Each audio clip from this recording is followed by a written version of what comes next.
এই বৃষ্টির মধ্যে বাবান দেখো পুতুলটাকে নিয়ে, ওটা ওর মাম্মাম নিয়ে ও খেলা করছে, ওকেও ঘুম পাড়াচ্ছে। জানলার কোনায় গিয়ে গাড়িটার উপরে তুলেছে, তুলে একা একা ওখানে ওটাকে মাম্মামকে ঘুম পাড়াচ্ছে। ওই যে ডান হাত দিয়ে করতে করতে এবার বাঁ হাত দিয়ে করছে।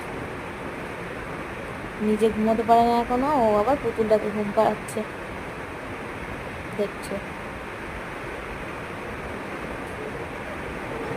বললাম খাটে আসো, বলছে না না, বৃষ্টি হচ্ছে বাইরে।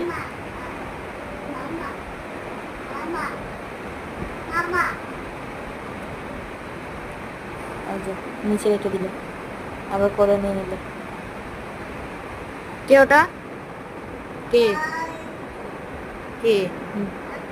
ওকে হ্যাঁ, বলছি কে ওটা, বলছে মাম্মাম। মাম্মা।